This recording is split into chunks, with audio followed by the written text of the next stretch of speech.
नमस्ते, मैं doctor Zubair Khan, assistant professor geography, government college Bundi. आपका स्वागत करता हूं बीए पार्ट प्रथम वर्ष भूगोल की कक्षा में। इस कक्षा में हम भूगोल के द्वितीय प्रश्न पत्र पर्यावरण भूगोल का अध्ययन करते हैं। घरों में जैविक व जीवाश्म ईंधन के दहन से उत्पन्न विभिन्न हानिकारक गैसें वायु को प्रदूषित करती हैं। हमारे देश में कुल ऊर्जा उपभोग का लगभग आधा भाग घरेलू कार्यों में प्रयुक्त होता है। अब देखा जाए तो जब हमारे देश के अंदर एक अध्ययन किया गया तो ये देखा गया कि कुल ऊर्जा उपभोग का लगभग आधा भाग घरेलू कार्यों में प्रयुक्त होता है। लकड़ी, गोबर के कंडे, जिसे अभी मैंने उपले बताया था, गोबर के कंडे, खेतों का कचरा, झाड़ियाँ, घास फूस आदि के जलने से carbon dioxide, carbon monoxide, sulphur dioxide, nitrogen oxide, विभिन्न प्रकार के कार्बनिक कण आदि जितने भी पदार्थ हैं वो निकलते हैं, वे अन्य स्रोतों की तुलना में बहुत अधिक होते हैं। अब जब हम इन चीज़ों को घरेलू कार्यों के अंदर जलाते हैं, इनका उपयोग करते हैं, तो इनसे विभिन्न प्रकार की गैसें निकलती हैं, उस प्रकार के पदार्थ निकलते हैं, वे अन्य स्रोतों की तुलना में बहुत ज़्यादा होते हैं, वायुमंडल में पहुंच जाते हैं, वायु को प्रदूषित करते हैं। तो ये चीज़ें आप देख और समझ सकते हैं कि ये हमारे घरेलू कार्यों द्वारा ऐसे तत्व हैं, ऐसे कारक हैं जो कि वायु प्रदूषण के लिए जिम्मेदार होते हैं। हमारे देश की अधिकांश जनसंख्या आज भी गांवों में रहती है, जो कि घरेलू कार्यों में परंपरागत ईंधन, लकड़ी, उपला, घास फूस आदि का प्रयोग करती है। अब हम ये जानते हैं कि भारत के अंदर जो आज भी जो अधिकांश जनसंख्या है वो गांवों में निवास करती है। गांवों में निवास करने वाली जनसंख्या के लिए अपने जो घरेलू कार्य होते हैं, ख़ास तौर से अपना भोजन पकाने के लिए या ऊर्जा के अन्य स्रोतों के लिए जब कभी भी आग जलाई जाती है तो वो परंपरागत ईंधन स्रोतों का प्रयोग करती है। अब परंपरागत ईंधन स्रोतों, दो प्रकार के ईंधन स्रोत होते हैं, ये मैं बता चुका हूँ आपको, आप आगे भी पढ़ेंगे। एक होता है परंपरागत ईंधन स्रोत और दूसरा होता है गैर परंपरागत ईंधन स्रोत।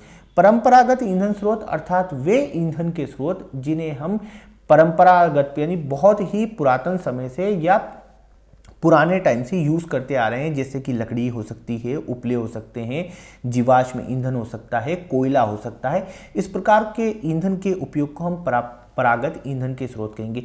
जबकि गैर परंपरागत ईंधन के स्रोतों के अंदर हम देखते हैं जिनका हम लगातार उपयोग नहीं कर रहे या पुराने समय से उपयोग नहीं कर रहे, जैसे सौर ऊर्जा हो सकता है, पवन ऊर्जा हो सकता है। इस प्रकार के जो ईंधन के स्रोत हैं उन्हें हम गैर परंपरागत ईंधन के स्रोत कहते हैं और इस प्रकार के ईंधन के स्रोतों को हम नवीनीकरण योग्य ईंधन के स्रोत भी कहते हैं।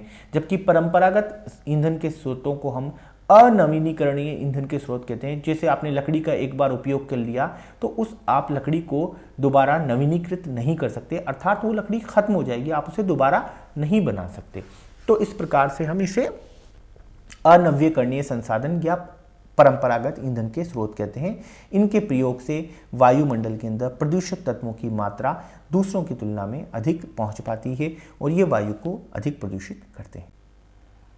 अवैज्ञानिक तरीके से बनाए गए रसोई घरों में धुएं से बच्चों व स्त्रियों के स्वास्थ्य पर अत्यधिक दुष्प्रभाव होता है। कई बार हमने देखा, कई बार जब भवन निर्माण होते हैं, मकान बनाए जाते हैं तो उसके अंदर रसोई घर इस प्रकार से बनाए जाते हैं, ना तो उसमें कई बार रोशनदान होते हैं, नहीं वहाँ से धुआं निकलने की चिमनियाँ होती हैं। तो ऐसी स्थिति में धुआं उस पूरे रसोई घर में और घर में पूरे घर के अंदर फैल जाता है और धुएँ से के अंदर जब श्वसन के अंदर श्वसन क्रिया होती है तो ये धुआं धीरे धीरे बच्चों के और स्त्रियों के फेफड़ों में चला जाता है और वहाँ विभिन्न प्रकार की बीमारियों को उत्पन्न करता है। जैसे धुएं से होने वाली बीमारियों में खास तौर से फेफड़ों की बीमारियां होती हैं, जैसे ब्रोंकाइटिस की बीमारी है। इस प्रकार की बीमारियां देखी गई हैं जब कभी भी रसोई घर ढंग से नहीं बनाए जाते। इस प्रकार ग्रामीण क्षेत्रों में घरेलू कार्यों में दहन की क्रिया वायु प्रदूषण का कारण बनती है। अब ग्रामीण क्षेत्रों में जो दहन क्रिया है खास तौर से ये वायु प्रदूषण का कारण बनती है। शहरी क्षेत्रों में तो हम देखते हैं कि वहाँ परिवहन के कारण हो सकते हैं, शहरी क्षेत्रों के अंदर तो हम औद्योगिक चिमनियाँ देख सकते हैं, औद्योगिकरण देख सकते हैं, पर ग्रामीण क्षेत्रों के अंदर जो दहन कार्य है खास तौर से घरेलू क्रियाओं के अंदर जिस प्रकार से हम ईंधन का दहन करते हैं और इनसे जो प्रदूषण उत्पन्न होता है, ये हमने देखा है खास तौर से ग्रामीण क्षेत्रों के अंदर, क्योंकि यहाँ पर तो कोई परिवहन के साधन ज़्यादा नहीं है, यहाँ तो जनसंख्या का कोई बहुत ज़्यादा जमावड़ा नहीं है, यहाँ तो औद्योगिक इकाइयाँ नहीं है, पर फिर भी यहाँ प्रदूषण का जो कारण देखा गया वो क्या देखा गया है, घरेलू कार्यों के अंदर होने वाले ईंधन का उपयोग, और खास तौर से कौन से ईंधन का उपयोग, परंपरागत ईंधन का उपयोग, जिसमें लकड़ी है, कोयला है, उपले हैं, खेतों से निकली हुई घास फूस अपशिष्ट आदि पदार्थों का उपयोग खास तौर से गांवों के अंदर वायु प्रदूषण फैलाता है। नगरों में भी घरेलू कार्यों में ईंधन के दहन से काफी प्रदूषण होता है। एक अध्ययन के अनुसार कोलकाता महानगरीय क्षेत्र में घरेलू चूल्हों में प्रतिदिन औसतन 1200 टन कोयला जलाया जाता है। अब आप देख सकते हैं कितना कोयला जलाया जाता है, 1200 टन, एक बहुत बड़ी मात्रा है ये कोयले की। और जब कभी भी कोयला जलता है तो आप उसमें देखेंगे कार्बन डाइऑक्साइड, कार्बन मोनोऑक्साइड, ये प्रमुख गैसें वायुमंडल में धुएं के साथ पहुंच जाती हैं, धुएं के साथ पहुंचती हैं, वायु के संतुलन को गड़बड़ाती हैं। और आपको अच्छे से पता है जब कभी भी वायु का संतुलन गड़बड़ाएगा तो ऐसी स्थिति को हम वायु प्रदूषण के नाम से जानेंगे।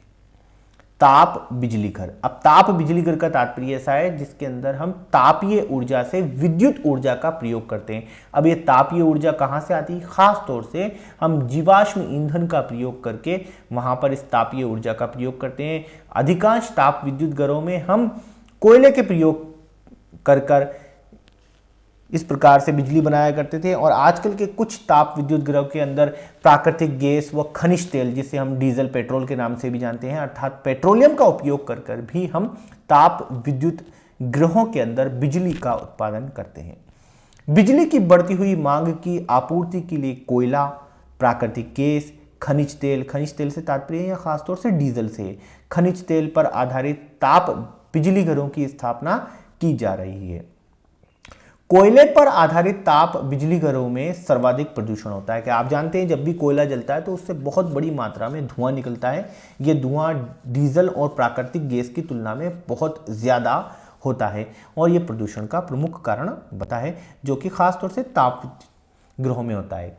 दहन की क्रिया में इनके द्वारा ऑक्सीजन का भी बड़ी मात्रा में प्रयोग किया जाता है। जब दहन क्रिया होगी तो साथ साथ में एक तरफ तो धुएं के रूप में कार्बन डाइऑक्साइड और कार्बन मोनोऑक्साइड जैसी विषैली गैसों को निकाल देगी, और दूसरी ओर ये जब भी दहन क्रिया होगी साथ में क्या होगा कि वो जलने के लिए, किसी भी पदार्थ को जलने के लिए ऑक्सीजन की आवश्यकता होती है, तो साथ में ये ऑक्सीजन को भी ग्रहण करने लग जाएगी। तो वायुमंडल में एक तरफ तो ऑक्सीजन कम होगी और दूसरी तरफ दहन क्रिया से carbon dioxide, carbon monoxide, sulphur dioxide, nitrogen oxide आदि प्रकार की विषैली गैसें पहुंचेंगी जो वायु के संतुलन को और ज्यादा बिगाड़ देंगी।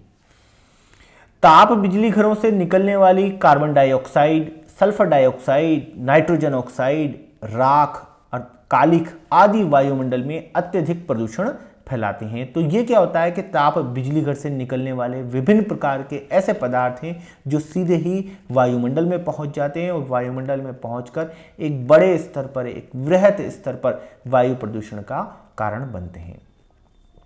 1000 मेगावाट की क्षमता वाले ताप बिजली घरों को सालाना 2,60,000 टन कोयले की जरूरत पड़ती है। अब आप देखिए 1000 मेगावाट क्षमता वाले बिजली घर को सालाना कितना, 2,60,000 टन, ये कोई क्विंटल नहीं है, ये टन है, टन कोयले की आवश्यकता पड़ती है, जिससे लगभग 44,000 ton sulphur dioxide, 22,000 ton nitrous oxide गैसें वायुमंडल में छोड़ जाती हैं। तो अब आप कल्पना कर सकते हैं 1000 मेगावाट वाले संयंत्र की बात है, तो भारत में ऐसे कई सारे संयंत्र हैं जहां पर इनका उपयोग किया जाता है।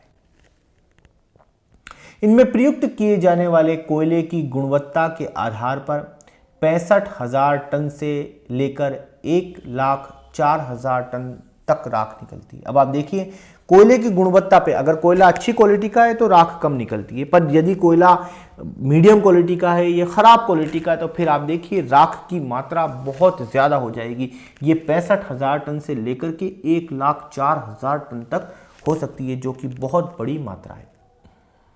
उदाहरणार्थ दिल्ली के इंद्रप्रस्थ ताप बिजली घर की स्थापना क्षमता 284 मेगावाट है, किंतु सामान्यतः 150 से 200 मेगावाट विद्युत का ही उत्पादन होता है।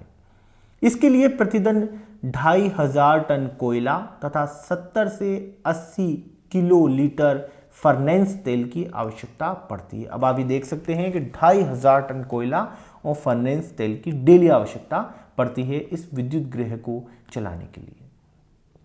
इससे प्रतिदिन 1000 टन राख निकलती है। अब आप कल्पना कर सकते हैं 1000 टन कितना होता है, इतनी राख निकलती है, वो भी डेली, रोज प्रतिदिन इतनी राख निकलती है। भारत में 57% विद्युत उत्पादन ताप बिजली घरों से होता है, जिसमें मुख्यतः कोयले का उपयोग किया जाता है। अब देखिए, भारत की कुल विद्युत का 57% केवल ताप विद्युत घरों से होता है, जहां पे कोयले को जलाया जाता है। अब कोयले से आपको पता ही है कितना नुकसान हो रहा है, कितना ज्यादा वायुमंडल में इसके कारण गैसें फैल रही हैं। जो अगला कारण है वो है उद्योग। उद्योगों द्वारा वायु प्रदूषण किस प्रकार से फैलता है, ये आप अच्छे से जानते हैं कि उद्योगों द्वारा वायु प्रदूषण किस प्रकार से फैलता है। उद्योगों की चिमनी द्वारा वायु प्रदूषण फैलता है। खास तौर से वायु प्रदूषण के स्रोतों में उद्योग प्रमुख स्रोतों में से एक हैं। औद्योगिक क्रांति के बाद बड़ी मात्रा में उद्योगों की स्थापना होने से वायु प्रदूषित होने लगी। अब औद्योगिक क्रांति खास तौर से जब हम बात करते हैं 19वीं शताब्दी की बात करते हैं, सन 1800 के आसपास की बात है, उस समय उद्योगों में बड़ी तेजी से जो परिवर्तन आया, तो उस चीज को हम औद्योगिक क्रांति के नाम से जानते हैं। औद्योगिक क्रांति के बाद से एकदम से कई प्रकार के कल कारखाने लगे, कई प्रकार की चिमनियों से विभिन्न प्रकार की गैसों का उत्सर्जन होने लगा और ये गैसें सीधे ही वायुमंडल में पहुंची और आगे पहुंचकर इन्होंने वायु प्रदूषण को जन्म दिया। एक अंग्रेज इतिहासकार जॉन एल्विन ने 1661 में लंदन के बारे में लिखा है कि यहाँ आने वाले यात्री कई मील दूर से ही नगर को देखने से पूर्व सूंघ लेते हैं। तो एक प्रकार से उन्होंने ये व्यंग किया है। व्यंग का ये तात्पर्य है कि भाई, जब यात्री अपनी नज़रों से उस चीज़ को नहीं देख पाते, पर लंदन के आसपास के क्षेत्रों में, वो लंदन के क्षेत्र के अंदर वायु प्रदूषण इतना अधिक हो चुका है कि वो उसको सूंघ लेते हैं कि हम नगर के आसपास हो गए, जबकि वो उनको दिख नहीं रहा है। तो एक तरह से उन्होंने लंदन के प्रदूषण के ऊपर, खास तौर से लंदन के वायु प्रदूषण के ऊपर, इस प्रकार से उन्होंने व्यंग करते हुए ये बात लिखी थी। और ये कब लिखी थी? 1661 के अंदर लिखी थी। उद्योगों की चिमनियों से निकलने वाले धुएं के कारण लंदन का चेहरा माउंट एटना, बल्कन या स्ट्राम्बोली ज्वालामुखी जैसा लगता था। तो आप देखिए, उस समय खास तौर से आपको पता होगा कि औद्योगिक क्रांति जब हुई थी, उस समय इंग्लैंड के अंदर बड़ी तेजी से हुई थी। वही एक पूरी दुनिया भर के अंदर आपको पता ही होगा, अंग्रेज़ों का राज हुआ करता था। इंग्लैंड का इतना बड़ा साम्राज्य था कि उसमें कभी सूर्यास्त नहीं हुआ करता था। तो उस समय वो केंद्र हुआ करता था, विश्व धुरी के रूप में जाना जाता था, तो केंद्र हुआ करता था। तो वहाँ पे बहुत तेज़ी से औद्योगिकरण हुआ। तो लंदन के बारे में ये बात की जा रही है। ये बात आज भी औद्योगिक नगरों पर लागू होती है। केवल लंदन की बात नहीं है, आज विश्व में जितने भी औद्योगिक नगर हैं उन पर भी इस प्रकार की बातें लागू हुई हैं। उद्योगों की चिमनियों से निकलने वाली विभिन्न गैसें जैसे carbon dioxide, carbon monoxide, sulphur dioxide आदि हाइड्रोकार्बन्स, धूल के कण, वाष्प कणिकाएं, धुआं आदि वायु प्रदूषण के प्रमुख कारण होते हैं। रासायनिक उर्वरकों के कारखानों से बहुत अधिक मात्रा में वायु में प्रदूषक छोड़े जाते हैं, जिसमें अमोनिया और हाइड्रोकार्बन्स प्रमुख हैं। अब बात होती है रासायनिक उद्योगों के कारखाने होते हैं जहाँ पे विभिन्न प्रकार के रसायन बनाए जाते हैं, उनसे बहुत बड़ी मात्रा में प्रदूषक छोड़े जाते हैं। इनमें खास तौर से अमोनिया और हाइड्रोकार्बन्स जैसी विषैली गैसें हैं जो कि वायुमंडल में पहुँच जाती हैं और वायु प्रदूषण का बहुत बड़े स्तर पर कारण बनती हैं। सूत्री वस्त्र की मिलों से निकलने वाले रुई के रेशे, धुआं, जलावन के अवशेष, नेफ्था गैस, गंधक का अम्ल जिसे हम सल्फ्यूरिक एसिड के नाम से भी जानते हैं, H2SO4 भी कहते हैं, उसको हम गंधक का अम्ल भी कहा जाता है, nitrogen oxide, chlorine, fluorine, dioxide आदि पदार्थ वायुमंडल को प्रदूषित करने का कार्य करते हैं। ये सारे जो पदार्थ हैं, ये सारे प्रदूषक तत्व हैं, वो खास तौर से सूती वस्त्र उद्योग की जो मिलें हैं उनसे निकलते हैं और ये वायुमंडल में फैलकर वायु प्रदूषण का कारण बनते हैं। औद्योगिक नगरों में बढ़ते उद्योगों, परिवहन के साधनों व जनसंख्या के कारण वायु प्रदूषण की समस्या बड़ी गंभीर हो गई है। उद्योगों के अंदर जब आप देखते हैं कि औद्योगिकरण होता है, उद्योगों से इस प्रकार के जब बड़े बड़े नगरों में उद्योग का एक जमावड़ा होता है, और वहाँ पे जब उद्योगों का जमावड़ा होता है तो जनसंख्या का भी जमावड़ा होता है, परिवहन साधनों का भी जमावड़ा होता है, अन्य प्रकार की गतिविधियाँ भी एक दूसरे से जो संबंधित होती हैं लगातार बढ़ती चली जाती हैं, और इनसे खास तौर से वायुमंडल को सीधा नुकसान होता है। वायु में विभिन्न प्रकार के प्रदूषक तत्व पहुँच जाते हैं जो कि आगे चलकर वायु प्रदूषण का स्वरूप लेते हैं।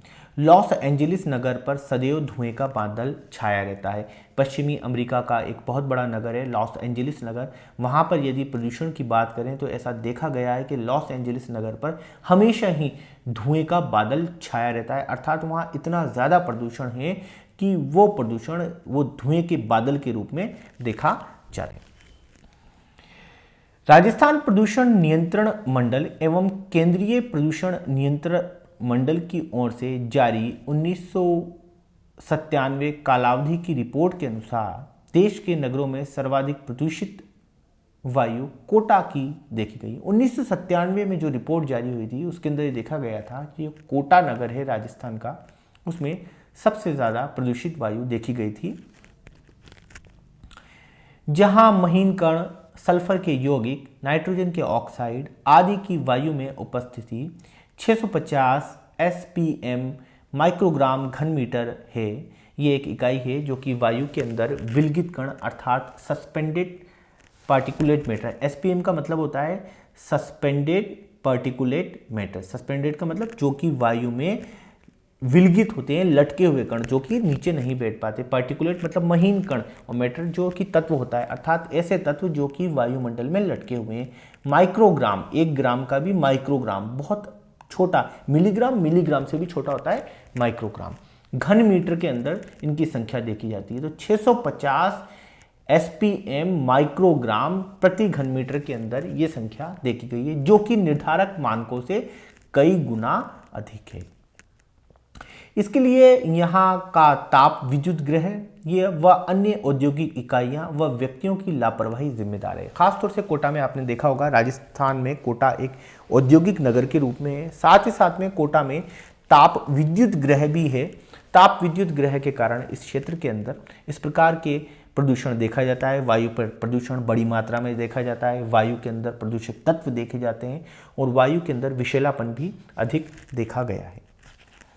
वायु प्रदूषण बड़े उद्योगों के अलावा कुछ छोटे उद्योग भी शामिल है। वायु प्रदूषण के अंदर हम ये बात नहीं कहेंगे केवल बड़े उद्योगों से फैलता है, छोटे उद्योगों से भी फैलता है। जहाँ कहीं भी ईंधन दहन होगा, जहाँ कहीं भी रसायनों का काम होगा, वहाँ से उद्योगों की चिमनियों से जहाँ कहीं भी धुआं निकलेगा, वो सब भी वायु प्रदूषण के लिए जिम्मेदार तत्व होंगे ही।